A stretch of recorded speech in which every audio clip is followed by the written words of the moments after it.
Hello, my friends. Welcome back to Keto in the Chaos. My name is Tammy, and on this channel, I like to share all my tips and tricks on how I lost 200 pounds without surgery and how you can be successful on your own weight loss journey.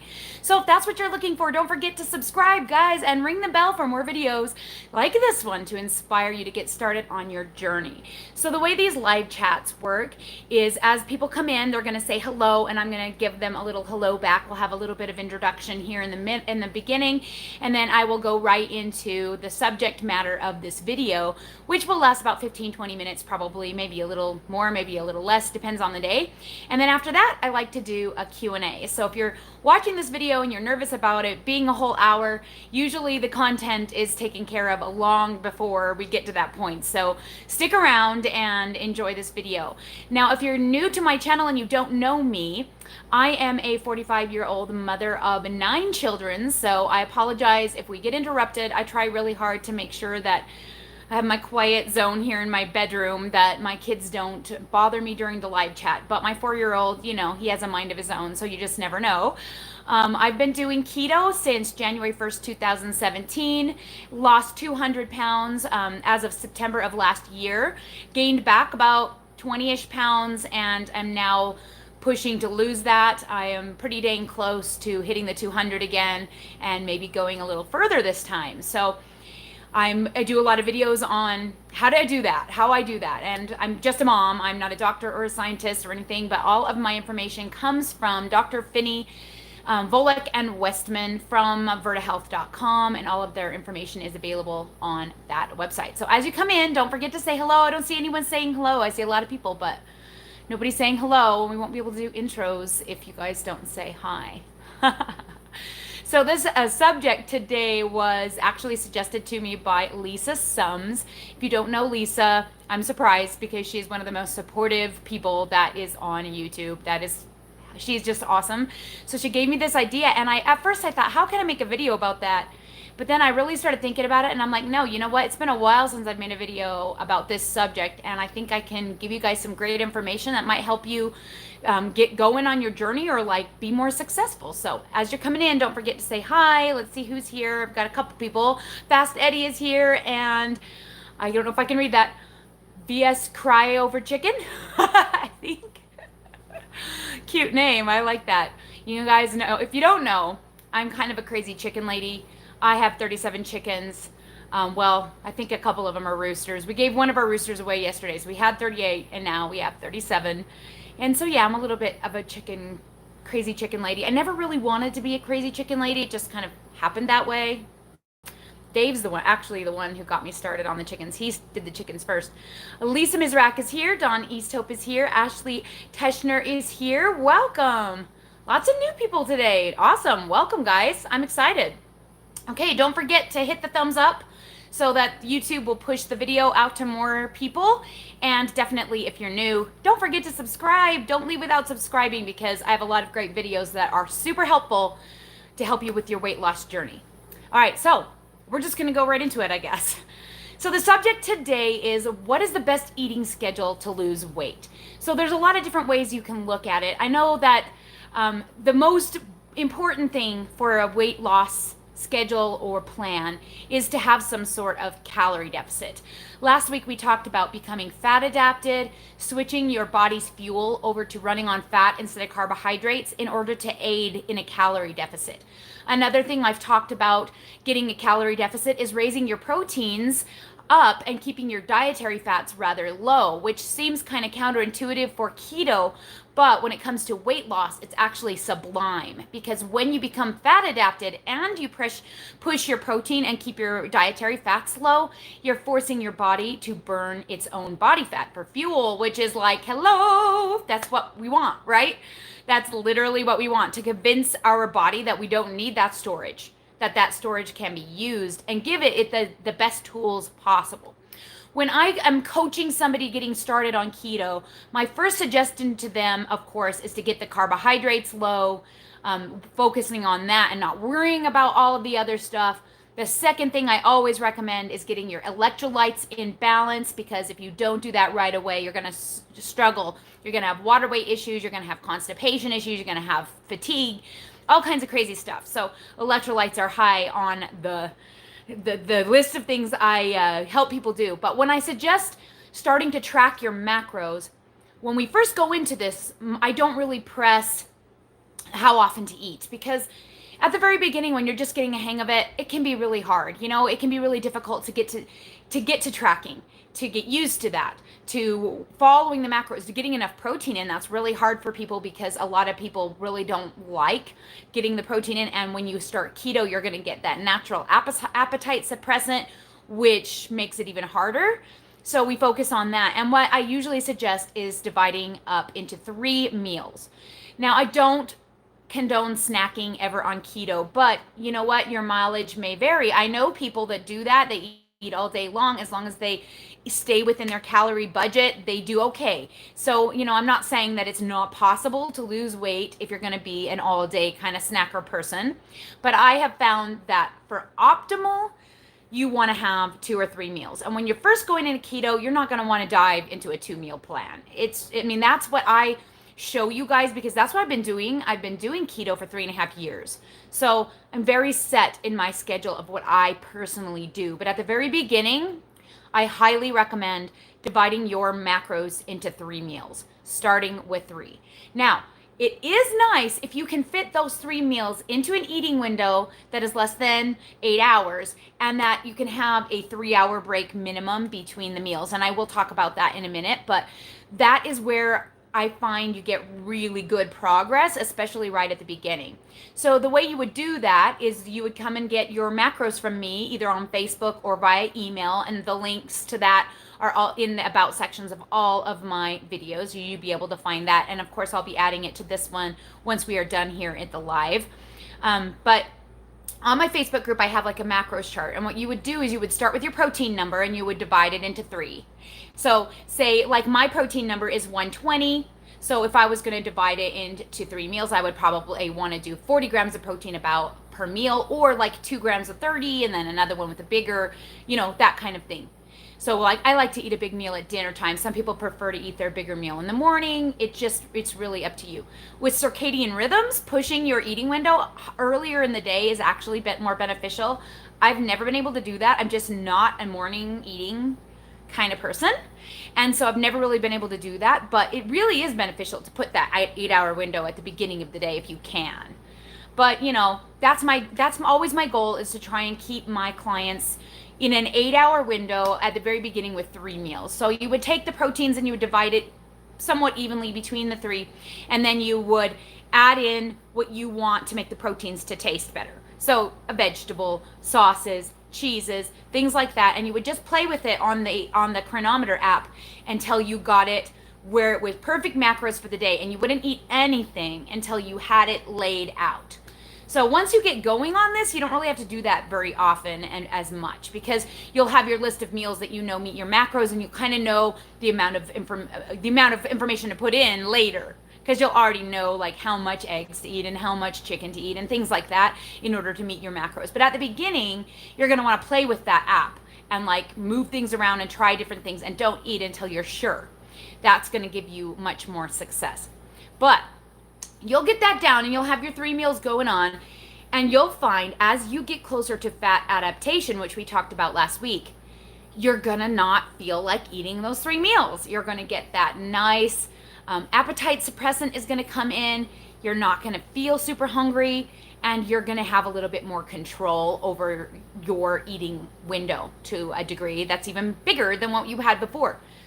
At that point, you're just going to naturally probably fall into a 2-meal plan. It seems to happen almost with everybody. About 4 to 6 weeks in, you get fat adapted, and boom, you just get lazier. You don't want to cook 3 times a day. You don't feel like it. You don't feel like eating in the morning. For me, it was I just really didn't want to eat that first meal. I couldn't make myself eat it. So I started just pushing it later and later in the day. If you'll notice on my food videos, I push my first meal very late into the day. Usually do not eat until after 1 o'clock p.m. Often I will eat around 2 or 3 p.m. And I just go by how I'm feeling for the day. I don't purposely try and starve myself to get to that later window. But I tend to eat my dinner really, really late. And so I like to push my first meal as late into the day as I can. And I'm really busy because I'm a homeschool mom and I've got 9 kids and I keep, everything is a little bit crazy around here. I keep myself really, really busy during that early morning time. And so I don't really feel like eating until the afternoon. I just kind of have my rhythm that I go by. And so I will push my meals to later. You would think that even going further than that and doing a 1 meal a day kind of system would maximize that window and shrink that window even more and make your calorie deficit even better and all of that, right? Well, yes and no. Yes, because you're just going to be less likely to munch if you're not munching all day, right? Like the fewer times you eat, the less munchies you're going to eat and the less non-tracked things are going to happen because you're going to already know in advance what you're going to eat. But I found when I tried to do 1 meal a day, I had a really, really hard time getting my protein level where it needed to be. Dr. Finney recommends 1.1 or 1.2 grams of protein per kilogram of body weight. I do personally 1 gram per 1 pound of lean mass. So I try and hit 120 protein because I have about 118 lean mass. And I know that from a Dexa scan, but also from my Renfo scale. I have links to the Renfo scale in most of the about sections of my videos as well, like my affiliate link for Amazon. But that's a scale that I kind of go by to see where my lean mass is at. And that's kind of where I judge what my protein number should be, is about 1 gram per pound of body weight. So, or lean mass, not body weight. That'd be a lot more. That'd be a lot more. Well, not a lot more actually anymore. So like my weight is about in the high 170s and my lean mass is like 120-ish. So really I only have 50 pounds of extra stuff that I don't want to count for my protein level. So that's where I get that protein number. And so when you get my macros chart, those protein numbers are based on averages. So if you're not average, if you're lower or higher than average, you might want to tweak those a little bit. But it is definitely a good starting place based on what Dr. Finney recommends. And so it's not like set in stone. It's definitely, you can adjust it to what you personally need. Anyway, now I'm going off on a protein tangent. Don't let me do that. I gotta stay focused on the schedule, okay? So there are a couple of reasons also that I don't like 1 meal a day. Besides not being able to get the protein in, you are only stimulating muscle protein synthesis once. Now, what muscle protein synthesis basically is, I don't want to give you too much science, but I'm just going to say what it basically is basically your body stimulates the muscle building / healing. I don't know if it's a hormone or whatever. It boosts it, and then it has to come back down to 0 before it can be boosted again. So that's why I recommend 3 to 4 hours between meals and not snacking. Because the problem is if you eat too close together, you're not triggering that muscle protein synthesis. So you're kind of wasting your protein a little bit and maybe interrupting that process. So ideally, eating 3 meals spaced 3 to 4 hours apart in an 8-hour window, which could be done if you hit it at the beginning and the end and right in the middle, would be the most beneficial for boosting muscle protein synthesis. So say you are getting started on keto and you feel like your lean mass is really low and you're trying to build that, or say you're doing gains where you are building your lean mass with muscle exercises and working out with weights, your protein levels are going to be a little higher and you're probably going to want to do a 3-meal plan at the beginning to really boost that muscle protein synthesis, if that makes sense. For me, I find that twice a day for muscle protein synthesis is sufficient to keep my lean mass where it's supposed to be and to make me feel like I'm getting healed and everything feels right. It just seems to be the perfect amount of time for me. So me personally, I do an intermittent fasting, but I'm not like super strict about my window. Like I said, I push my meal late in the day as I possibly can, but I don't always watch to make sure I hit that 8-hour end on the dinner. Because we are a really busy family and we tend to be late night owls. My kids don't even go to bed right now until like midnight because it's summer and we're homeschoolers, and we usually, our regular bedtime is 10. People think I'm crazy, but all of my kids are night owls. None of them like to sleep at night, and everyone likes to sleep in, and it just works better for everybody if we just have a natural rhythm that goes like that. And since we homeschool, we can do what we want, right? So other than when they go to college, it gets a little bit tricky, and if they decide to go to high school, same thing. But for the most part, we can do what we want that way. And so I don't really pay attention But I find that I just kind of get hungry right around where I should eat. And so I don't really stress about getting that window super tight. If you want to be really strict about it, you definitely can and pay really close attention to it. It works really great. But the main thing is to not snack between meals. Get those meals to be at least 3 hours apart. 4 is even better. And hit 30 grams of protein per meal. Because there's a certain type of protein that actually stimulates muscle protein synthesis.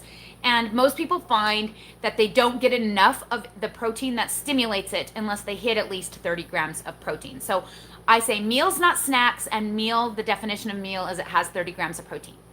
So I hope that helps a little bit on your idea of what I do personally and why I push my meals so late and why I split my proteins the way I do.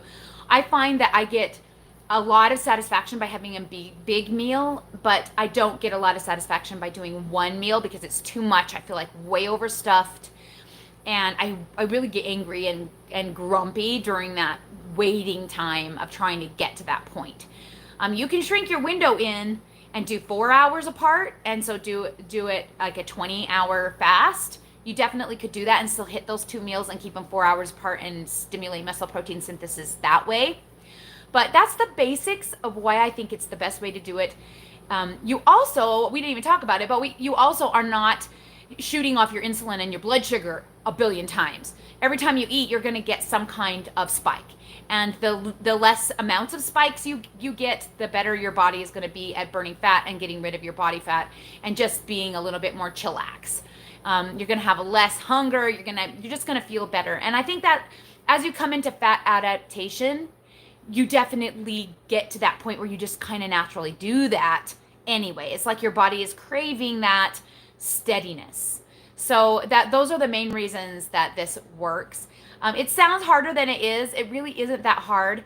So in the morning, I do feel hungry when I first wake up. And so what I will do is I will take my Solé water. It's my electrolytes, and it has per tablespoon, it has about 1,400 milligrams of sodium in it. And I take a double dose in the morning. And then I also take potassium now. I didn't used to, but I just find I cannot hit that minimum of 1,000 to 2,000 milligrams of potassium a day from just food. I don't eat enough veggies. I just don't want to, and my meats just don't have enough. So I have started supplementing with a dose of no salt in the morning, and it tastes disgusting, but it's just better for me to get it in and not have to worry about my food supply not having enough in the morning. So I'll take my Solé water, and then I mix about 4 grams of no salt with about, a teensy bit of water, like not even an ounce, and a whole squirt of lemonade Mayo, and mix it up until it is mixed up really good, because otherwise it tastes super gritty. And I literally just chug it. It's disgusting. Like, if you think Solé water tastes bad, the no salt in the water with it's disgusting. Like, I cannot take it without Mayo. It's so gross. I've been doing it a while and I can't get used to it. But I'll tell you what, it sure helps me a lot. It makes me feel really good in the morning. Then I drink a Bang soda. It's just an energy drink, and it's 0 calorie. So I don't drink coffee. If I were to do coffee in my window, I probably wouldn't add anything to it. Some people say that if you add a little pinch of salt to it, it takes out the bitterness and it's not so bad, straight black. I wouldn't go above 50 calories of whatever I put in it. And honestly, I don't like to drink my calories, so I try to avoid that kind of thing anyway, and drink if I'm going to do a drink with some calories in it, I try to do it with a meal, but I try really hard not to do calories in my drinks, because that's like a waste. I want to get food in if I can, if you know what I mean. So I drink a Bang soda in the morning, and that will push me off really well. I don't feel hungry at all. And I get busy with my stuff, and I don't pay attention. I keep myself really busy. And then as noon rolls around, I start to feel a little bit more hungry, and so I start to look at what I'm going to cook. And I am a creature of habit. I just tend to make the same thing. If I get hooked on something, like the stinking keto custard that I started doing a little while ago, I kind of just get hooked on it, and I can't stop doing it for a really long time. I did that with chaffles. In the very beginning, it used to just be fried eggs, fried cheese. I started frying the cheese. I used to eat just plain cheese and then like a cheese stick or a slice. And then I found that if I fried it in the pan, like it just tasted so much better. So I started frying it, and I did that forever. I had my Greek yogurt forever. And since I started doing the keto custard, I haven't had Greek yogurt hardly at all. So I just kind of rotate through the thing that I'm obsessed with at the moment. And the beauty of that is that I know exactly how much of each thing adds up to my macros, so I don't have to always track my first meal. I don't have to think about it. I can just go into the kitchen and make it up, eat it, and then later on when I'm trying to figure out dinner, I can track it again and then, or copy it from the day before, and then I just add my dinner, which my dinners really rotate through the same things, almost on a schedule based on what the kids are having for dinner. So I schedule out what the kids are having, and then whatever I'm having kind of goes along with what the kids are having. So like every Friday I have spaghetti squash spaghetti, and like what else? Every Tuesday I have some sort of like hamburger gravy or green chili casserole type thing, because that's what they're having. We try really hard, Dave and I, to like make it as easy as possible. We used to make like a million meals. We used to make one meal for him and one meal for me and one meal for my kids who are allergic to gluten and one meal my kids are allergic to dairy. And we just kind of gotten to the place where we can make gluten-free, dairy-free meals that kind of will lend themselves also to keto if we switch the rice out for cauliflower rice. And so that's why we eat what we eat. So maybe we eat differently than how you would make it if you had a smaller family or whatever. But a lot of people ask me if my kids eat keto, and they don't. But they do eat gluten-free, dairy-free, and I don't eat dairy-free. So, obviously. So we have that kind of thing going on where they can add cheese to theirs if they are not allergic to dairy. And we have a lot of things that are like gravy with rice that's separate. So we don't do a lot of casserole type things other than the green chili casserole, which Dave makes for the kids with corn tortillas, and he makes for us with cauliflower rice. So yeah, anyway, I hope that helps you guys get an idea of kind of how to plan out your day, and what is most beneficial to losing weight. But the main and number one most important thing that all of these things lend themselves to is the calorie deficit. Okay, the way that you lose weight is that you burn more calories than you consume. And that is the goal of all of these tools. The higher protein is a goal for that. The ketosis, that's a goal for that. Eating smaller eating window and less often, it's a goal for that. So the whole premise of all the tips that I give is to get you into that nice calorie deficit that doesn't make you miserable. Because when you're trying to do 1,200 calories on freaking standard American diet, it sucks. I've done it a million times, and it sucks, and I cannot do it. I feel horrible all day long. But on keto, I could eat way less than that and probably be fine, but I don't. So my calories almost every single day are between 1,200 and 1,300 calories for my cut. When I'm not losing weight, I try really hard to stick to 1,800 to 2,000, but I just find that I have a really hard time in that zone, and I want to overeat. I'm really good at either keeping it really low or really high. I still haven't figured out the middle zone, so I'm learning every day, just like you guys. I'm still on my journey, and I'm still figuring things out. Right now I'm doing a cut, and I find when I'm doing a cut, life is just easier. I have to think way less, and once I get into the zone, I can go on for a really long time. And of course, if it's working, then you feel really good. When I'm having an up week, it's harder. Like right now I'm having an up week because on my cycle, I tend to have weeks where I'm up and down just like everybody. And this week I actually hit 180 again, which was really annoying. Today I was back to 178, so it's on its way back down, hopefully by weigh-in day.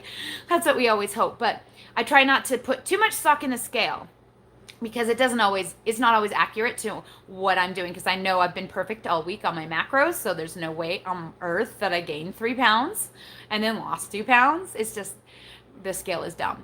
I hate the scale sometimes. Sometimes I'm just really frustrated with it. But in order to show the progress, you have to have the scale. It's part of the tools, right? But it's just a tool. Measuring yourself with a measuring tape, that's another tool. Measuring your food out with a food scale and using a tracker is another tool. Some people have a really hard time with that, and it triggers them to have issues under eating or feeling panicky. If that's you, I highly recommend tracking a bunch of meals in a tracker and writing down the amounts on a piece of paper, and then just having those as your meals you rotate through, and having them be equal to half or third of your protein level and calorie level for the day, so that you just know that they're safe and they're exactly the same, and you just need to eat 2 or 3 of those. And then you don't need to track, because you already did. We pre-tracked it, right? And so then that takes some of the anxiety out of having to look at that every single day. And it takes some thinking out of it, because you're just like, oh, on Monday I'm having blah, blah, blah. On Tuesday I'm having this. And it's written out already. Or you just have a list. What do I feel like today? There's like 8 meals here. What do I feel like today? I have the things for all of that. So that's another tip. I hope it helps. But I think that's it for the schedule of all I've got. So if you're here and you have any keto questions for me, now's the time. I will keep talking for as long as you guys ask me questions. And when the questions dry up, so shall the chat. So I'm going to go back up to the top. I'm going to go back up to the top and see who's here, and just kind of go down the list. If you have something that's super important and you're worried that I might miss it, there is always the option to offer up a super chat. Just offer a little donation. I think there's a little $ in your chat window thing. If you want to donate to the channel, I'm always grateful. I'm not trying to pressure you. All of my information's free and I don't mind it. So, hey, all right. Jennifer Costa is here. I'm glad to see you. Stacy Hall, welcome. She says, I keep her motivated. Woo, it's awesome. Mark Gingras from Canada, welcome. Key Love, hey. Megan Lynn Carlson, welcome. Karen Rothwell, my awesome friend and moderator, is here. Hello. Tammy McDonald is here. Welcome. Donna Hatch, hi. Esther Hunter from North Carolina. I love it. She says she tried the Quest Shake egg custard. She used a GNC shake and it wasn't right, because their shakes are 14 ounces and Quest are 11. So yeah, you probably want to use 3 eggs if you're going to do that, and then just eat like half of it or something and save the rest for later. Yeah, it's the egg to shake ratio. It seems like 2 goes perfectly with 11 ounces of shake. So if you're trying to make it with a different one, I've never tried it. I use Quest and Premier, and both of those are the same, like, liquid amount. And I got that idea from Karen Odekirk, and she's awesome. And I feel like I'm kind of stealing it. She posted it first, and everybody is like calling it my keto custard, and I'm asking me how to make it, and I'm like, it wasn't me. It was Karen. She's awesome. All right, Married to Keto is here. Welcome. You guys should check her out. Lizzie's F87. She's Elizabeth Thompson from the Facebook group. Hi, girl. Good to see you. She's on Protein Prioritized Dirty Keto, I think, too. So that's awesome. If you guys haven't joined Protein Prioritized Dirty Keto, that is another Facebook group. I help, I'm not a moderator over there, but I help people, and their macros are really, really similar to what I do, and they're a little bit more custom. So if you're looking for a little bit more custom macros than what I do on my page, they definitely will give you that over there. And if you're not on there, Elizabeth, I'm sorry. I try to keep track of who's on which group, and Karen's on both groups, and there's a lot of people who are on both groups, so I get confused about who is, but it's good to see you. Want to be better, Heather says, at first glance on the thumbnail, I thought you were holding up a piece of American cheese. Oh my gosh, you know what it actually is? I couldn't find in my notebook, and I wanted to show a notebook for the thumbnail, and it's actually the Good and the Beautiful musical multiplication set on the back, and I was like this. I didn't even think about it looking like cheese. I should have picked the purple one. Hey, well, cheese is yum, so not American cheese though. I mean, you can eat it if it's in your macros, but no thanks. Anyway, I was the only thing I could find around here that looked like a notebook. Sorry, I try to make my thumbnail a little bit more interesting. It makes it hard it's just me all the time, just, Lynn Anderson is here and says she's a creature of habit. It simplifies things. Yes, it does. Pauline Cooper's Cats is here. Luz Diaz is here. Hello. Ruth Gonzalez. Hello from New Mexico. Constance Dunlap, Keto Low Carb and More, is here. You guys should check her out. Lynn says she's bummed she missed the beginning. Don't worry, it's not super long today, so you can go back and rewatch after we're done here. Esther Hunter says, I made the Solé water because of the information that you provided. The information was so helpful to me because it helped me see the importance of sodium in the diet. I'm so glad because it is vital. That's why it's the second thing that I teach in my beginner series. So if you go on the channel and you just look for my beginner playlist, you'll find carbs are number 1 and electrolytes are number 2. And there's a reason for that, because when you start with the low carb, you immediately start into that anti-inflammatory water weight whoosh. And by second week, you're going to be miserable if you haven't gotten your electrolytes in. If you haven't started your sodium, you're going to hit that wall. People call it the keto flu and you just push through it. And that's not true. You can get the keto flu anytime you're on keto, including now when you've been on it 3.5 years like me. If I screw up and I don't take enough sodium the day before, I will feel really crappy the next day. And that is just like a given. And every single time I have a water weight whoosh, doesn't matter how well I stay on top of my electrolytes, I still get the keto flu. So basically once a month, I get it for a day. And then I know what it is. And so I build my potassium and sodium back up. And then I'm fine the day after. But I always have it where I feel like weird chest palpitations, pain in my chest, cramping in my legs, fatigue, nausea, like every single time I have a water weight whoosh. And you know me, I don't know if it's just me, but I tend to put on the water weight and then whoosh it. And so I have like a cycle and I just know it's coming. So I take extra sodium, but it doesn't seem to help, and it takes a day or two to get back to normal. And then I'm back to normal. And then when I'm having the weeks where I retain water, like this week, I could take even less sodium than normal and I would be okay. It's the weirdest thing, electrolytes. So weird. You just kind of have to play with it until you find the happy number for you. For me, I have to take a minimum of 8,000 milligrams of sodium to feel normal on a normal day. Most people only need 5,000. Some people even need less than that. And if you're going to take an extra large amount of potassium, you may not need as much as me. But I have found that's like your body just gets used to it always being in there, and I flush it more. So it seems like I need more potassium since I started taking potassium. But it keeps me going and my body holds water a little less. I don't know. It's just weird. It's just really weird. All right. Loving it on keto. Wendy is here. Welcome to, I'm glad to meet you. I don't think I've seen you here before. It's good to have you. If she has a channel, you guys should check it out. Loving it on keto. Andrea Strong and Lizzie's F87 says, I haven't been in the other group yet. Got to check it out. Yeah, it's a little crazier group. So that group over there has got a lot more members. So be careful. There's some misinformation that flies around, but their moderators there are awesome. And Brian, who runs it, Brian Hanna, he's actually on my Facebook group as well. And every once in a while, he'll step in and help. He kind of stays in the background a little bit on Keto Chaos because it's my group. But he's like the best. He's always advertising my YouTube channel and my Facebook group and my macros and stuff. He always suggests people go to see us over on Keto Chaos. He's the best and sweetest guy. And he's had great experience losing weight on keto, not as dramatically as I have, but he definitely looks good and he is very knowledgeable, probably even more knowledgeable than me on a lot of things. So it's really, really good for being in both groups is beneficial, and not being in a lot of regular keto groups I find is highly important. You have to remember that the way I do keto and the way Brian Hanna does keto on the protein prioritized dirty keto group, we focus on our protein. We keep our fats low, and there's a reason. It's because we want to burn our body fat. And so we don't want to go below 50 because we get real ornery. Our bodies need a certain amount to like keep brain and hormones from going a little haywire.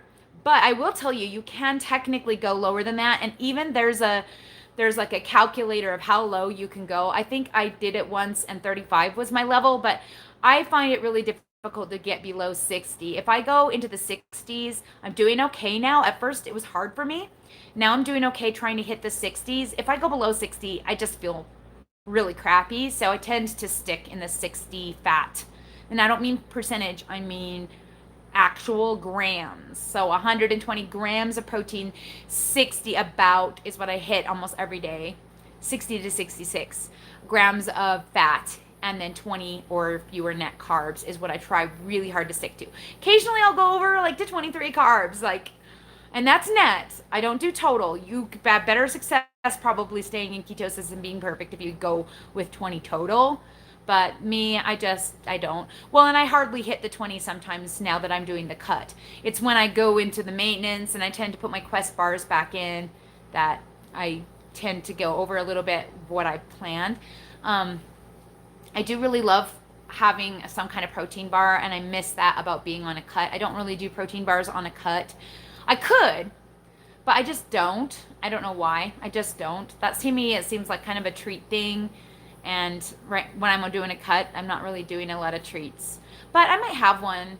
I might have one, especially because, oh my gosh, they just came out with a lemon flavor, and I am a sucker for lemon. You guys know me and my lemonade Mayo. Lemon Quest bar? Dang it. Why'd they have to do that? It's just mean. I'm sorely tempted to do that. I did buy some Banana Quest shakes to try, or Premier Protein shakes. They don't have banana in Quest, but to try the custard with banana. We'll see how it goes. All right. Oh man. Lemon on Keto says, I love your channel, but I often miss the live chat as I work full time. I'm working from home due to the cootie bug in Arizona. We got the cootie bug here in Utah too. Gosh, you guys. That dang COVID-19 is really, really kicking butt around here too. And people here are really dumb, and they just really don't care about other people. I don't know why it is. You would think they would, but it's been quite eye-opening last few months around here, but we're doing the best that we can. I work from home, obviously, since YouTube I do at home, but the kids don't, and I have 3 adult children that live with me still, and they work. So, and my daughter is a ballet teacher, and she teaches snotty-nosed little ballerinas, and at her studio they try to be careful, but they're not always. So I'm a little stressed out by the COVID thing, almost on a daily basis, because you just never know. I have a really good immune system, and I'm on keto, and I'm doing all the right things, and I'm taking all the right supplements. I've got my vitamin D, and the things they say are supposed to help, but you just never know. It's a crapshoot. So I'm glad you can work at home. That's awesome. And I'm sorry that it means you missed the live chat. This is the best time for me, right after morning chores, after I've fed the chickens and gotten the kids breakfast, and usually getting them started on homeschool when we're not in the summer. And then I come up here for an hour and let them do their thing for a while. I think they're probably watching TV right now, though, because, they take every advantage of when I'm not around to do whatever. All right, let's see. Lizzie's F87 says, I've been bobbing up and down between 195 and 215 since I first got into Wonderland at the end of April. It feels like all I want to do is eat, and all I think about is food. Any advice? Yes, I do actually have some advice. Number one, make sure that you are hitting those electrolytes, because if your electrolytes are low, it causes major hunger and cravings. So double check that you're getting 5,000 milligrams of sodium, 2,000 to 3,500 milligrams of potassium, either from food or supplement, and 300 to 700 milligrams of magnesium every single day. Sodium's the number one. Sodium will curb your hunger. So that's always my suggestion. If you're hungry or craving, always try a sodium booster. Go just take a quarter teaspoon of salt, or down some Solé water, or make yourself some Ketorade with some sodium and a Mayo water enhancer if you have a hard time with the salt. Swallow rock salt pill, like not pills, but like, I don't have it with me, I don't think. Oh yeah, I do. I always have it just by my bed table, just in case I get real munchy. Just put I got my salt here. Oh, it's got tape on it. That's lovely. It's just a bag of salt. But anyway, I'll just put some in my hand and literally take a drink and swallow it like pills. But yeah, get your sodium in. It is your number one. Number two, do not feed your cravings. That's the one people hate. If you're craving sweet stuff, don't eat any sweetener at all, ever, until it's kicked. So that's my advice. So whatever you are craving, whatever food is the problem, do not consume it. So I don't know if you haven't been here for very long, you'll know that I struggled last fall with heavy cream. I found that sugar-free spray heavy cream Walmart Great Value brand, and it started out just a little bit on my sugar-free Jello, and it got to the point where I was eating like a half a pack of sugar-free Jello and a whole container of heavy cream every day. That's when I started going, yeah, this isn't working for me. If you are losing control with any food, even if it's keto friendly, it's got to go. It's got to go. So I ended up kicking the heavy cream for Quest bars back in January, and that helped immensely. I found that if I ate a Quest bar and I didn't eat the heavy cream, my calories were much lower and I was able to keep it in check. Plus, the Quest bar has more protein, which another reason I do the higher protein instead of the higher fat is because protein itself burns more calories in order to digest. That is rockin' awesome. Also, it fills you up more than fat does, which also helps you consume a calorie deficit even easier. Boom! Double whammy. Protein is the best. Chicken, gotta love it. Greek yogurt, gotta love it. You know, get the low fat, high protein things in first, and then add in your extra stuff. So yeah, if you're struggling with sweets, don't have any Mayo, don't have any sucralose. The only sweeteners I would go with if you are craving sweets is stevia and aspartame if you need your diet soda, because I could never live without my diet soda. It took me about 6 months to kick my sugar cravings. After 6 months, I could handle having some Mayo. And by 8 months, when I started my YouTube channel, I was already well eating the sugar-free Jello and the Mayo and all of that, just fine without it causing cravings. But if you are struggling with cravings of any kind, kick whatever food it is you're craving and whatever sub you're using for the craving. Some people claim that if you find a good sub, it will help, but I find that it just doesn't. On my original keto group where they taught me all this stuff and then kicked me out, they used to say, like, cravings are like kittens. You know, if you keep feeding them, they'll never go away. So keep that in mind with the cravings, and track every bite so that you see those numbers staring you down, right? When you see you're eating over 2,000 calories, or like I was in the fall when I was doing that crazy whipped cream crap, I was hitting 3,000 calories. Like, you can't eat 3,000 calories. You just can't. I mean, maybe somebody can who's like exercising 24/7, but for the most part, most people should not eat 3,000 calories. For me, I really should be hitting, during maintenance, I really should be hitting 1,800. So I was way overeating when I was given into those things, but by putting it into the Chronometer app and staring at it and going, yeah, that's a problem, it helped. Pre-tracking also helps. If you've already pre-tracked your day on Chronometer or on Carb Manager, whatever app you're using, you can see exactly what you got, and you just know, okay, today this is what I'm having for my first meal, second meal, third meal, whatever you're doing. This is what I'm having, no snacks. And plan it in advance. Don't have the craving foods in your house. For me, with the sweets, that was never an option because I have 9 kids and they all eat all kinds of things. We have sugar cereal in my house. That used to be a big weakness for me. I was just able to kind of like not look at it when I pre-tracked my food. So pre-tracking is another great tip on dealing with overeating and cravings. So I hope that helps. I've done all that stuff myself, so I would never tell you to do something that I have not had to do myself. I've definitely done all of those things. So yeah. All right, let's see. Okay, this is a very good question. Esther Hunter says, I was always told you don't eat unless you're hungry. I wanted to change up my fasting schedule so my body doesn't get used to my usual schedule. I ate breakfast, although I wasn't hungry. I don't believe in not eating unless you're hungry. That is the honest truth.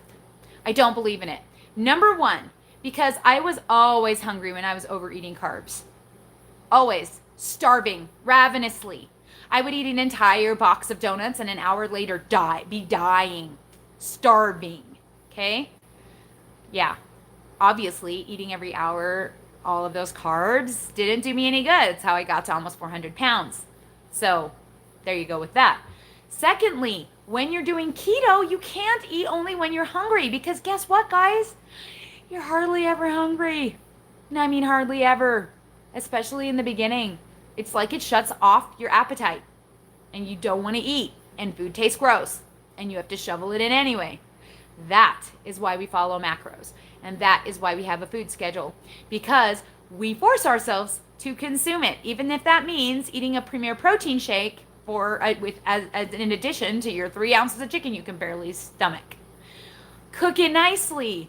Make sure your chicken is nice and moist and not dried out. Make sure you add flavorings. Don't forget your spices. Make your food taste good. But eat it. There were many times at midnight what I would tell people, I just cannot, I would tell the people on the group that where I had just, learned everything, the group that shall not be named. And I would be like, I haven't eaten enough and I didn't eat, like I'm still this much short on my protein at midnight. And they would say, go downstairs and eat a can of tuna fish. And I was like, what? They're like, we're not kidding, girl. Go now and do it and come back and report. They were very strict with me. And so I'm very strict with people that I coach as well. You need the protein. You don't need the fat. So yeah, you can just go eat a can of tuna fish if you can stomach it. I did a couple of times. And then I got wise and started eating the food in my meal, so I didn't have to shovel in a can of tuna fish at midnight, because who wants to eat at midnight and who wants to eat a can of tuna fish? Oh, it was gross. But it was very low fat and very high protein and very fast, and it was already cooked and I didn't have to cook it, right? So it worked. So yeah, plan it in advance. Make sure you eat it. If you cannot get your protein in, use protein powder to bulk it up. So say you're doing the Greek yogurt and you just don't want to eat eggs and you don't want to eat chicken. You can add a scoop of chocolate protein powder to your yogurt. And boom, you've got chocolate yogurt. And it's got 40 grams of protein in it, right? So we're more worried about protein than anything else. We're not worried about fat. If you don't hit your fat number, for the day, it's not going to hurt you as much as if you don't hit your protein number, especially if you are older, above age 65.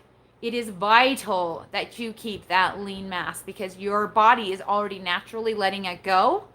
You need that extra protein to build it up. You need it. So don't scrimp on the protein. There's my protein preach for the day. I'm electrolyte preaching and protein preaching, and people hate it when I preach protein because they're like, my ketones go low. Yep, they do. Oh well. It's not ketosis that makes you lose weight. Hate to break it to you. People hate hearing that, but it's the truth. Keeping your calories low is vital. Keeping your proteins up is good.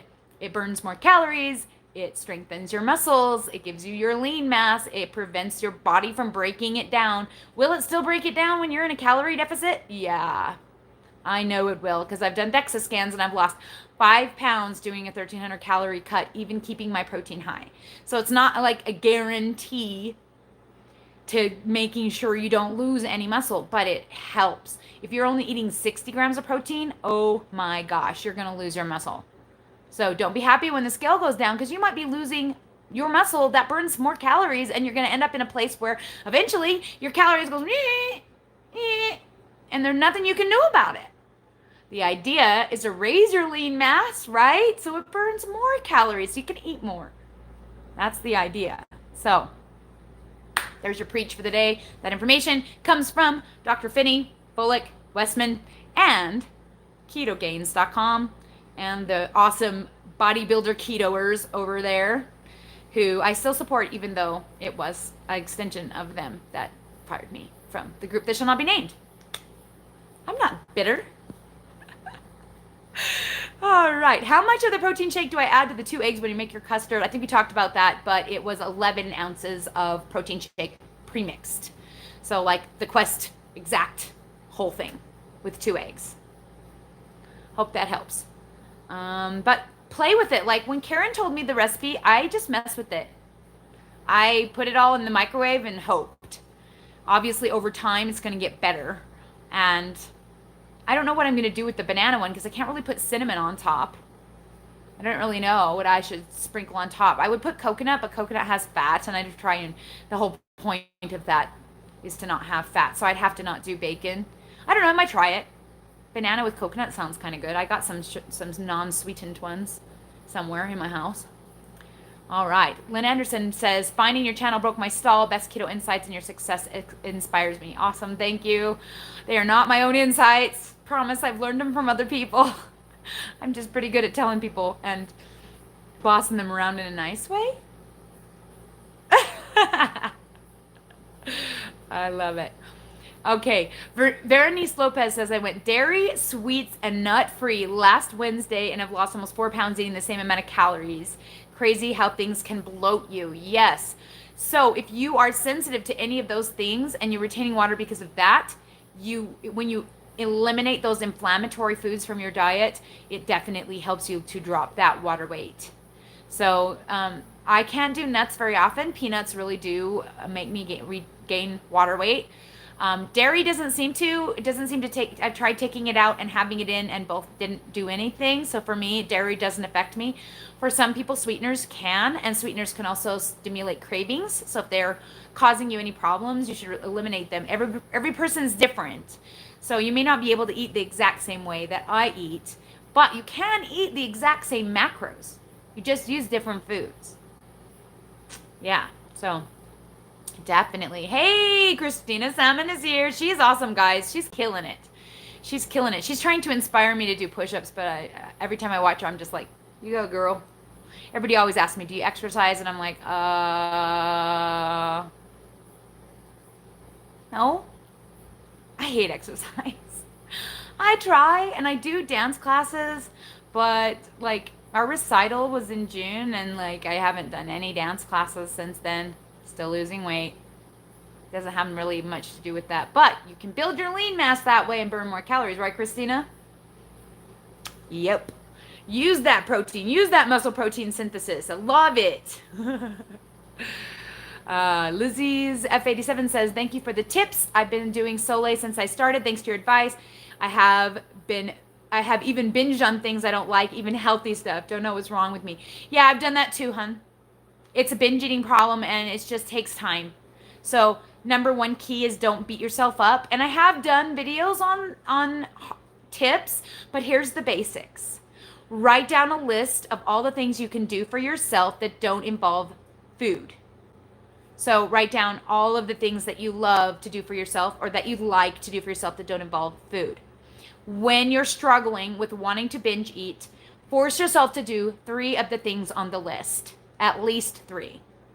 If you've done 3 of those things and you still cannot help it, that's when the sugar-free Jell-O comes into play. I like Winky brand because it has a nice firm texture, and it's very satisfying, and it fills my stomach with barely any calories. Each of those little cups of Jell-O has 5 calories only. So I could literally eat the whole entire package of Jell-O and really not struggle with calorie level. So that's my advice. Binge on sugar-free Jell-O if you've done those 3 things and you still can't get control of that urge. I am a binge eater. I am a sugar addict. I am a carb addict. I can never eat them again. That is okay. People think that that is not okay, but it is okay. And I have accepted that that's the way my life is going to be. Like the other day when I really wanted a McDonald's shake and fries. And you know what? If I'd stopped and had 1 McDonald's shake and fries, it probably wouldn't have killed me, especially if I'd done a small. But guess what, guys? Then I'd be obsessively craving those, and I'd have to kill that craving all over again. I know that this is how I am because I lost 110 pounds and then regained, 110 and regained 150. I've done it. So I know how easy it is, and I know how hard it is here. This is where the work happens. So all of these tips are well and good, but you still have to fight the demons, and it's not easy. So I will take a bath. Sometimes I write down all of my negative feelings and rip it up or burn it. Sometimes I write positive affirmations, like I'm doing so well, and I like things have happened in the future, like what my life is like when I've lost the weight. I used to fantasize about what my life was like when I lost the weight, picture myself dancing, doing the things I do now, right? I was in the Nutcracker last December with my kids. That was literally my ultimate goal and dream since my 24-year-old started. So that he was 8. So how many years? 16 years, is that right? 15, 16 years of dreams that I made come true because I fantasized about it. Fantasized about what I'd be able to do, about taking the adult jazz class, which I just did this spring, and being able to just like do things with my kids. So having that, writing that down, the why I'm doing it, and reminding myself helps. Oh gosh, there's so many things. I've done so many videos. If you look in the, try searching Keto Chaos Stress. I think there's a one on how to avoid stress. That's really good. It goes in depth. It's a live chat, and it goes in depth into what I do. But that's the basic gist of it. Write down a list of things, make yourself do 3, and then binge on Jell-O. Easy. That's the easy answer. It's what I do anyway. No, I didn't lose almost 400 pounds. I lost 200. I was almost 400 pounds when I started. My weight was. So I was 374, I think, at my highest that I recorded. But actually, after I had my son Jasper, I know I crested 400. I just didn't ever weigh myself because of extreme water weight gain that I suffered after him. And I know I was over 400 pounds at one point. I have a picture of that somewhere. I don't think I've ever showed it because I didn't count it as a before picture because I was waterlogged. And it was after I had been in the hospital and had Lasix and had peed off like 30 pounds of water in the hospital. The picture was. And I still looked that big. So I wish somebody took a picture of me when that happened. Because I probably looked like the Oompa Loompa giant. I can't even imagine it. And I can't even remember what it was like to be almost 400 pounds at this point. That's how long I've been normal weight. That is awesome. It's blessings and things like that are what keep me going. All right. Karen Rothwell says, I can eat a can of tuna with mayo and pickles.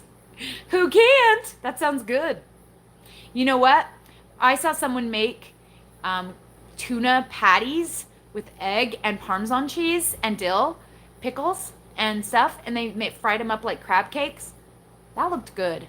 Someday I might try that. I think I tried it way back in the day. I might have to try that again. It sounded really, really good. But I'm just kind of stuck on the custard right now. I keep trying not to eat the custard. Yesterday I went downstairs to make something that wasn't custard and still made the custard. A PB powder, I don't know the macros on it. You'd have to track it and see if it's worth the protein level. But yeah, PB powder could be a good one if it doesn't cause you inflammation. Like I said, I can't do peanuts very often. I love them. I love them. Oh, I love them. But I can't do them often because I know I will gain water weight overnight when I have them. So I usually have them like on a special occasion. But if you can do the PB powder and the yogurt, heck yeah, right? That'd be good. Yum. But I don't dare to try it because I'm too afraid it would make me retain water. Slivered almonds would be good on top, and I do have some of those. But, again, carbs, fat, trying to avoid those.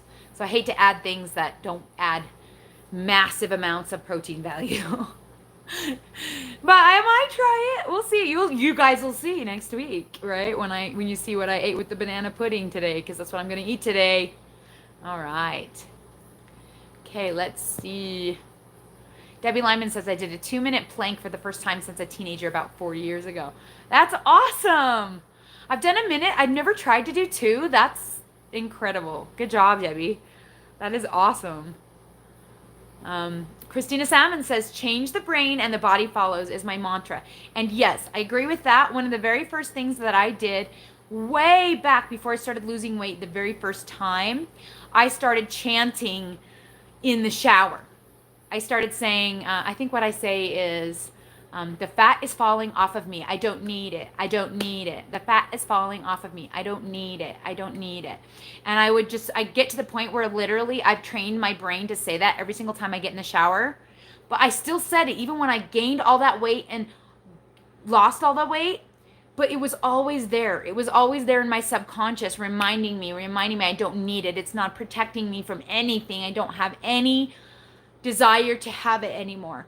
And I would picture myself unzipping the fat suit and climbing out. And here I am, out. Right? Like, it's the best thing ever. It's so fulfilling. So that is another thing that kind of helps me change my brain. But yeah, you have to work on the mental stuff, and that's the hardest part, and it comes. So you'll start with the physical stuff and the scheduling the intermittent fasting like we talked about, and eating the right amount of macros like we talked about, and pre-tracking and all of this, and making sure we have all the physical aspects right. And then you will hit that wall where you will be like overwhelmed with how long it's going to take. Right? And then you get through that one, and then you realize like that you're stressed out and you need something to help with the stress. The weight loss isn't helping anymore. And that's when you have your list and you go to your handy dandy list. And will you mess up? Yeah. Will you overeat? Definitely. Have I gone the entire 3.5 years without overeating? Obviously not, since I gained 20 pounds between October and May.